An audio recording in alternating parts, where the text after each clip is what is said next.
Hello there, this is James Uscroft, UJames1978, with the first part of what will almost certainly be my final ever series of videos here on YouTube, because after 10 plus years of struggling to understand not merely what people believe, but why they believe it, I've finally figured it out. I finally uncovered the underlying truth that I was struggling to comprehend for the entire time that I was on YouTube, only ever really making videos in the first place because talking to myself or into a microphone is how I process information. And now that the information's been processed and I've found the solution, well, there's simply no reason to make videos anymore. Of course, as I'll explain throughout this video series, the bitter irony of the truth that I've uncovered is that the people who most desperately need to hear it would almost literally rather die than ever listen, instead preferring to accuse me of being a woke, Jewish, anti-Semitic, communist, feminazi, soy boy, cuck, groomer, mangina, or whatever the current slurs are, and ensuring that I'll only ever be preaching to the choir. But in spite of all of that, though, I still feel compelled to share my realization with everyone for the sake of posterity, hoping against hope that over the course of time, enough people will listen to actually make a difference. Before I share that underlying truth, though, it is built upon two undeniable realities which we need to fully understand, embrace, and accept before we can go any further, because it is the cognitive dissonance between the fact about ourselves and the fact about the world which is at the root of everything. So if you deny either or both of these realities, then you may as well stop listening now.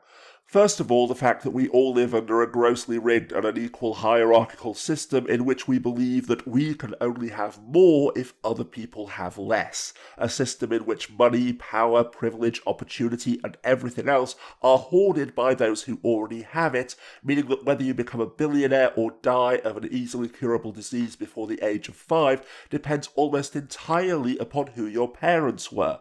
And above all, a system in which no matter how low we are in the hierarchy, if you are listening to this video, then there are millions of people below us, and no matter how indirectly we may do so, we are benefiting from their exploitation and oppression. Indeed, if you are listening to this video on a smartphone, then there's a good chance that you are personally benefiting from child slave labour. So the New World Order doesn't actually exist? Oh, it exists, and how? Ask the slaves whose labor built the White House. Ask the slaves of the day, died down to sweatshops and brothels to escape hunger. Ask most women, second-class citizens in a pervasive rape culture. Ask the non-human creatures who inhabit the planet. Whales, bears, frogs, tuna, bees, slaughtered farm animals. Ask the natives of the Americas and Australia, on whose land you live today, on whose graves your factories, farms and neighborhoods stand. Ask any of them this. Ask them if the New World Order is true. They'll tell you plainly, the New World Order is you. What can we do? It's simple. Topple the tyrannus by bringing down the elite dwelling at the very top of the pyramid. You can attempt it, but this structure is your own edifice, far greater in scale and stature than you care to know or admit it is. It extends down. As you can see in this picture, I've corrected to include all those beneath you on which your privilege has depended. Impossible. We are victims. I'm a victim of the frickin' system. And that, kiddies, is how the pyramid ensures its existence. Through our failure to envision our position within it. Welcome to the New World Order, bitches. I hope I've been of assistance. And now that you're feeling personally attacked, deeply offended, and desperate to prove what a hashtag nice guy you are, explaining how much you help other people, donate to charity, and what have you, this brings us on to the second fundamental reality, namely the fact that as a direct result of being trapped within our own skulls, both literally and metaphorically, our entire concept of morality revolves around whether or not we are judged to be a quote-unquote good person.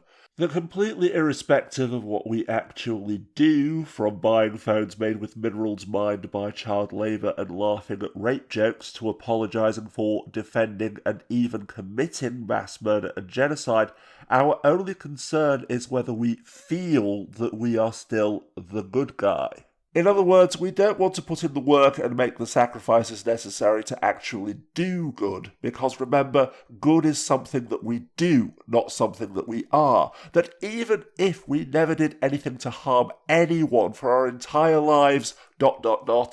except for that one time, we still harmed someone. Instead, we want to carry on benefiting from the oppression and exploitation of others who we don't really care about because it's convenient without being made to feel bad about it. So collectively, over the course of centuries, and without even realising it in most cases, we've created this moral conceit of good people versus bad people, of law-abiding citizens and the criminal class, under which it is pointless to, for example, #teach men not to rape, because rapes are committed by rapists, not men. In the 1860s, the idea of a criminal class emerged in England. Organised, professional, and lurking the streets of England's cities, the idea of a distinct group became popular in the press. These delinquents had no understanding of Christian morality, duty, or virtue, were irredeemable, and could be responded to only with a growth in the numbers and power of an organised modern police force. This was despite the fact that the majority of crime was linked to hunger, poverty, and unemployment.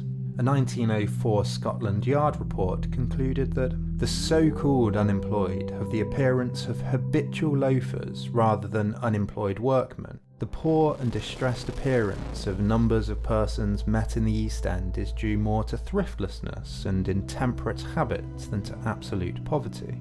Poverty is brought about by want of thrift. The famous psychiatrist Henry Maudsley argued that teaching self-control to these criminals was as foolish as to preach moderation to the east wind or gentleness to the hurricane.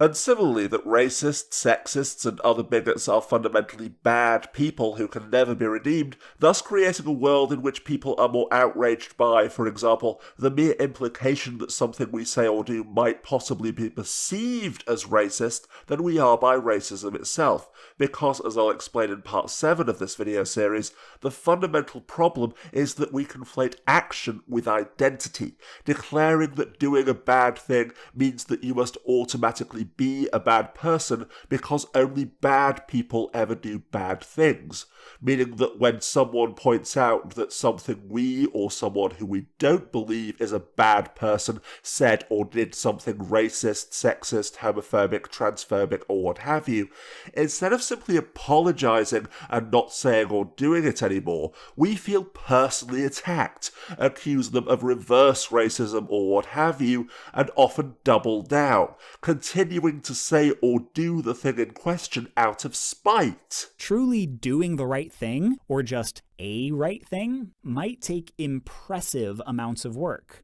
And yeah, that gives me this gross, sick, powerless, sinking feeling in my stomach, but that's adulthood.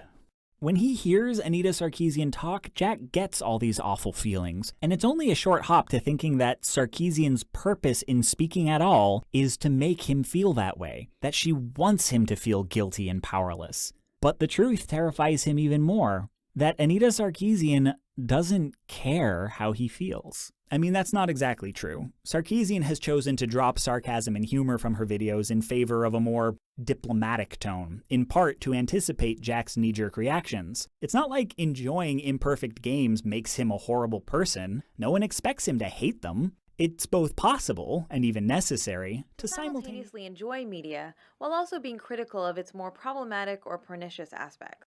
It's just that ultimately her point is that there are these things we do in games, and they aren't always individually problems, but their pervasiveness is a problem, and that needs to stop. We can feel good about that, we can feel bad about it, but either way, it needs to stop. Jack hates this line of thinking. Anita Sarkeesian is like Copernicus telling him he's not the center of his moral universe. That sounds like I'm calling him selfish, and I basically am. But a lot of us are raised to be selfish in precisely this way, to treat morality as being about saving yourself, to treat the real-world value of your actions as less important than what these things say about you and what you meant to do. Jack frames the question of, do I go to the doctor and find out if it's skin cancer, and do I seek out feminist criticism to find out if my games are sexist, as fundamentally the same question. Do I do what's good for me? What eludes him is that one of these questions is not just about doing the right thing. It's a thing other people actively need from him. As long as he operates in this mindset, even acknowledging that Sarkeesian could be right is accepting that he's a participant in sexist culture. In his world, that makes him one of the bad people. It means he's doomed. It may be frustrating trying to talk to him when he gets so worked up over fairly basic information, but to him, this is, in a way, battling for his soul. And until he can accept the idea that morality is bigger than him, he is incapable of listening. Which at long last brings us on to the underlying truth, which is a direct result of the cognitive dissonance caused by the paradox between those two conflicting realities. The fact that on the one hand, we feel that we can only have more if they have less and be the good guy if they're the bad guy, and on the other, the fact that we are so desperate to be the good guy that we will justify mass murder and genocide by convincing ourselves that the victims somehow deserved it. And that underlying truth is quite simply that our position on every political, economic, social, civil rights or human rights issue all boils down to our answer to a single question. Given that we live in a grossly rigged and unequal hierarchical system in which we can only have more and be superior if someone else has less and is regarded as inferior, do we feel threatened by the prospect of too much equality, of too much social justice, or whatever term we wish to use? Are we afraid of losing our place in the hierarchy, of being pushed or pulled down the totem pole, or of them climbing up it too far, because we're convinced that we can only have more if they have less, believing that the oppressed and exploited can only achieve equality by taking something from us, violating our spaces, or otherwise leaving us worse off, especially if, and I can't stress this enough, literally the only thing that we're afraid of is that if the people, beliefs and lifestyles that we regard as somehow inferior are treated equally, then we won't get to feel special or believe that we're the good guy anymore. That's it. That's literally it. And ironically, the main reason why it's taken me more than 10 years to come to what is such an apparently obvious conclusion is that it sounds too simple. That I didn't want to fall into the self-righteous trap that, as I'll explain in a moment, so many others fall into, of dismissing the people who I don't like, of only being and or doing X because they're ignorant bigots. In other words, of being the bad guys who are bad because we are good. But on the contrary though, regardless of what point on what we know as the political spectrum we are judged to be on, unless we willingly undertake the vast and agonising emotional labour of getting over ourselves and working towards equity, social justice and what have you, in defiance of the fact that the thought of it makes us feel uncomfortable, we're only on that particular point of the so-called political spectrum because either the prospect of greater equality makes us feel threatened, or it doesn't. Full stop. Either we're advocating for greater equality, equity, social justice, or whatever we choose to call it, in far too many cases, merely because doing so benefits us in some fashion, even if it's only because we feel that doing so makes us morally superior. We don't care about the issue at hand either way, because we don't feel threatened or empowered by it one way or the other, or we oppose it because we feel threatened by the prospect of the imposed change, believing that what makes us special is automatically good, and therefore what the other is #imposing upon us from the outside must automatically be an evil threat, because, as I'll explain at the end of this video series, this is how the human mind works, with literally the only difference between the champion and defender of the human rights of a particular group and the moral guardian who is devoted to eliminating the threats that they pose to #the children, the family, or Western civilization, even to the extent of committing genocide, being whether the prospect of that group being equal makes you feel uncomfortable, as demonstrated by the fact that, as I'll explain at length in part 3 of this video series, the champion of the human rights of one particular group often becomes the moral guardian defending humanity against the imagined threat posed by another group in the blink of an eye, or even practices both at the same time. In fact, one of the countless ironies and paradoxes which I'll be dissecting and exploring throughout this video series is that a key part of the conceit that we are superior is built upon the equally egocentric conceit that we are rational and logical free thinkers, that we would never be so primitive and intellectually lazy as to be motivated by anything as base as our animal emotions and instincts, but those inferior degenerates over there, on the other hand, from simply hating God to hating America, people fall over themselves to believe that the other's motives are entirely emotional and irrational, the dismissive, you're just saying and or doing that because X response. For example, everyone understands that rich people vote Tory or Republican because they want to stay rich, that as the rapper 50 Cent once infamously put it, he doesn't want to be 20 Cent. And why? Because it feels rational. And contrary to the conceit of our own self-serving egocentrism, feeling rational is all that the explanations we latch onto in our quest to understand the world around us ever really need to be. That far from ever seeking a genuine understanding, 9 times out of 10, our position on any given issue was decided the moment that we reacted to it emotionally, either feeling threatened by it or not. And while we could all choose to simply get over ourselves, accept that we're not the centre of the universe, and understand that other people's rights and lives are more important than our feelings, all that we're usually looking for when we think about it consciously is an excuse to continue believing what we already believe because it makes us feel special and frees us from the burden of having to think about it too much. This applies equally to both the rich people who are voting to protect their offshore bank accounts, the impoverished minimum wage workers who they're robbing blind, and the people who assume that all poor Tory and Republican voters are racists, because why else would people actively vote against their own self-interests if they weren't motivated by hatred? To which the answer is simply because they're motivated by the fear of no longer feeling special, of no longer being told that they're superior, and worse, of being condemned as the bad guy. A fear which motivates every one of us far more than the prospect of any material loss or gain, with countless social experiments demonstrating that people put into groups effectively at random will deliberately choose to be paid less in order to prevent the other group from being paid more, and which ironically means that accusing them of being racists or what have you merely pushes them to double down. After all, as countless people have pointed out over the last decade or so, what's an extra $100 billion in a wealth tax if you've already got a net worth of $200 billion and a single billion is more than any human being can ever possibly spend? And going back to the example of 50 Cent, even if the tax rate was increased so that he lost 60% of his wealth and became that metaphorical 20 cents, he'd still be richer than 99% of the population could ever dream of becoming. So what's the problem?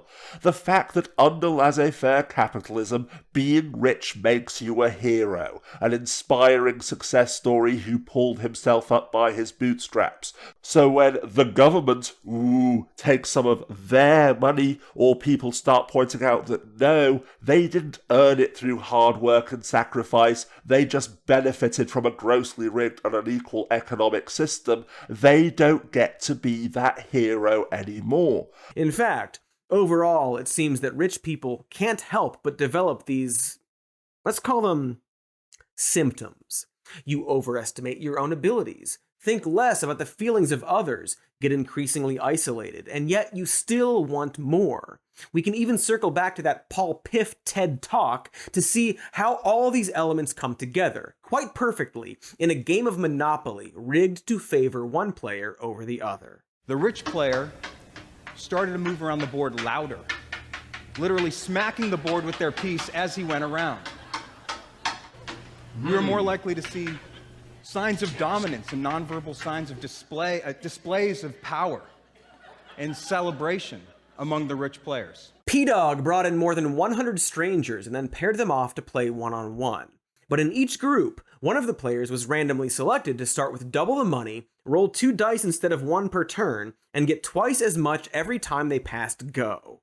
Monopoly, a socialist game intended to demonstrate the ills of capitalism, already makes for an insufferable afternoon under the normal rules. So as you would expect, this very quickly became a bloodbath, and the rich players acted accordingly.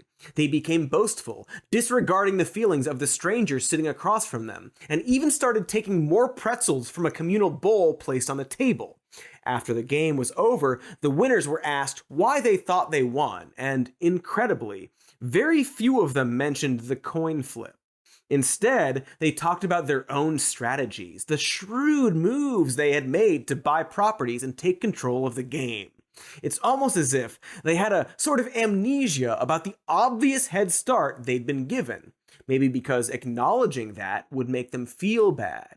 We see this in more areas than just money, people getting downright offended at the accusation that they were given special treatment. And of course, one very specific industry comes to mind. There is no prerequisite to be in this business. Hustle, talent, timing, hard work. Boom. And if you have the acumen of a film degree and a history of film, does that help you? Of course. But it's not the requirement. Hustle, talent, timing, hard work, boom, that's all it takes. And then secondarily, of course, the acumen of a film degree and a history of film. And maybe history of film is her reference to the fact that her mom was Janet Leigh and her father was Tony Curtis. Look, I take no pleasure in going after Jamie Lee Curtis. I like Jamie Lee Curtis. She was in Drowning Mona, for Pete's sake. And I'm told a lot of other films too. We have our researchers on it and will hopefully confirm soon. But come on. When she got her big break in Halloween, oh, see, they confirmed she was in other movies. When she got her big break in Halloween, the producer and co-writer specifically said that they cast her, at least in part, because her mom was in Psycho. They wanted the publicity. Of course they did. And of course Jamie Lee would embrace that connection as well. Nobody is saying she's not talented and didn't work hard. But this is a great example of how the Monopoly study manifests in the real world. People have success and then convince themselves that it was almost exclusively their own talent and hard work, and they downplay the massive leg up they got by being the offspring of Hollywood royalty. She got to roll extra dice and got double the money, and you can tell it causes her anguish to acknowledge that. Because she said that it does. And that's what the Monopoly experiment shows, that this can happen to anyone, even the star of the hit film Drowning Mona. That experiment has been recreated in several different contexts around the world, by the way, all with similar results. And likewise, no matter how poor we are, from feeling superior because we're white, male, Christian, or because of the patch of dirt onto which we were born, to feeling superior because we own our own home, or have never been to prison, buy organic vegetables from the local farmer's market, or can't possibly be racist because we would have voted for Obama a third time if we could, feeling special and believing that we are naturally and rightfully superior to the degenerate and inferior outgroup that are obviously inferior because believing that they are inferior makes us feel superior is often half of the entire basis of our identity and self-worth. So as a result, regardless of anyone's intentions, any attempt to balance the playing field and force the hideous leftist tyranny of equality and social justice upon us feels like an existential threat. Because when we get right to the heart of the matter, beneath all of the cries of "but I'm a nice guy," we all know deep down that no matter how indirectly, no matter how unintentionally, and no matter how ignorantly we may do so, we benefit from the exploitation and oppression of others, and more importantly, we receive an ego boost from feeling superior to them. That ultimately we want to keep the naturally inferior in their place, because if we truly and genuinely respected them and treated them as equals, then we wouldn't get to feel special or superior anymore. But of course, the other half of the entire basis of our identity is our self-righteous and egocentric obsession with never being the bad guy. So this means that we can't possibly be the oppressors, and therefore, to resolve this paradox, to square square the circle of benefiting from harm while insisting that we could never harm anyone, we spout and swallow any lie which reassures us that we're still morally superior, from insisting that it's for their own benefit because they're not truly equal and need our guidance and protection, to creating vast conspiracy theories in which the most powerless and oppressed people on the planet are actually the all-powerful tyrants and dictators who are driven by envy and fanatically devoted to destroying our righteous, noble, and superior civilization by hurting our delicate fee-wings. This is literally the entire basis of the conspiracy theories of white guilt and liberal guilt. And that, dear listeners, is the root, basis, and foundation of every political, economic, social, civil rights, and human rights issue that you ever care to name that has ever existed or will ever exist. Feeling superior versus feeling bad. It is all entirely emotional, with the supreme irony being that, as I'll explain in the next part of this video series, in total defiance of the near universal belief that what they condemn as the left are all irrational snowflakes chasing utopian pipe dreams, while what I'll describe here for the sake of brevity as the right is made up of fiscally responsible and grounded realists, the truth is the other way around.